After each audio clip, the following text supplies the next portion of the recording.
सरकार चुनाव की घोषणा से पहले ताबड़तोड़ फैसले ले रही है और एक फैसला और लिया गया है जो ये कहा जा रहा है कि इस फैसले से भी सरकार उन युवाओं को अपनी तरफ मिलाने की कोशिश कर रही है जिनका उन्हें वोट चाहिए, यानी 18 साल में वोट देते हैं, 20 से 25 साल की उम्र वाले युवा हैं जिनको 1000 देने की पेशकश सरकार ने कह दिया है कि ग्रेजुएट होना चाहिए और कहीं नौकरी नहीं करना चाहिए।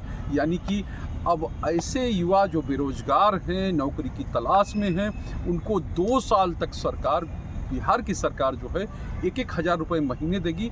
यानी कि बेरोजगारी भत्ता टाइप का ये है जो प्लान है सरकार का। लेकिन प्लान कब है? जब चुनाव की घोषणा होने वाली है। लगभग 15 से 17 दिन के अंदर चुनाव की घोषणा हो जाएगा और उससे पहले सरकारी घोषणाओं का जो दौर है वो लगातार चल रहा है। इससे पहले हम लोगों ने देखा स्टूडेंट क्रेडिट कार्ड को लेकर ही 48 घंटे पहले सरकार सामने आई थी, मुख्यमंत्री सामने आए थे और उन्होंने कहा था कि हम जो है अब 4% ब्याज जो था, यानी 1 से 4% जो ब्याज था वो भी खत्म कर देते हैं, ड्यूरेशन भी बढ़ा देते हैं। यानी 4 साल का जो पैसा है वो 10 साल तक में आप आराम से दे सकते हैं। 4 लाख तक का पैसा 10 साल तक में वापस कर सकते हैं। यानी छात्रों के लिए खुशियां लेके आई थी, अब युवाओं के लिए खुशियां लेके आई है। तो सरकार एक तरह से कहा है खुशियों पर खुशियां बांट रही है और ये खुशियां इसलिए बांटी जा रही क्योंकि बिहार में चुनाव है और मुख्यमंत्री नीतीश कुमार के नेतृत्व वाली सरकार नहीं चाहती है किसी तरह का जोखिम लेना। क्योंकि इससे पहले एक फैसला जो हुआ वो महिलाओं को लेकर हुआ, मुख्यमंत्री रोजगार योजना, और जिसमें ये कहा गया कि महिलाओं को 10,000 रुपये अपना रोजगार शुरू करने के लिए दिया जाएगा। शर्त सिर्फ इतनी है कि एक परिवार से एक महिला को ये सहायता मिलेगी और उसको जो है जीविका में जुड़ा होना चाहिए, यानी जीविका का सदस्य होना चाहिए।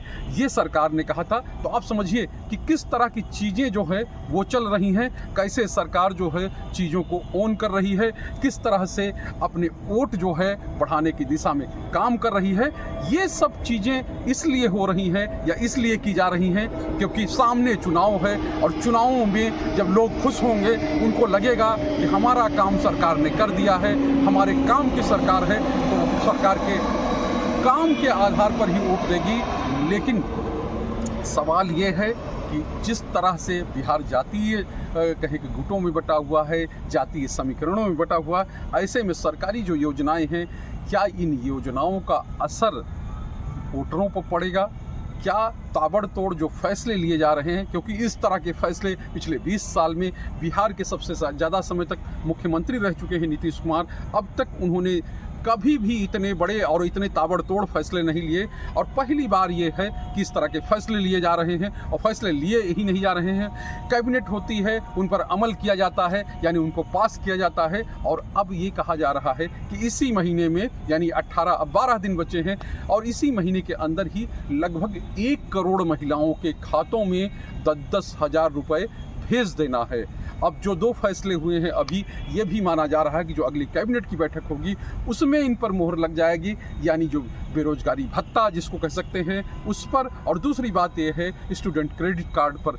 तो कहे कि सरकार ने अपना खजाना खोल दिया है, पिटारा खोल दिया है उस सरकार ने जो बिहार को गरीब बताती रही है, जो बिहार को ये कहती रही है कि विशेष राज्य का दर्जा मिलना चाहिए। लेकिन अब ये सब चीज़ें गायब हैं। एक तरह से कहा जाए ये मुद्दे में नहीं है, ये किसी के प्राथमिकता में नहीं है। और प्राथमिकता में अब क्या चीज़ें हैं? प्राथमिकता में ये चीज़ें हैं कि जो विपक्ष है वो कह रहा है माई बहन योजना, मान योजना लाएंगे, और सत्ता पक्ष कह रहा है कि आप लाइएगा क्या, हम आपको पहले ही दे रहे हैं।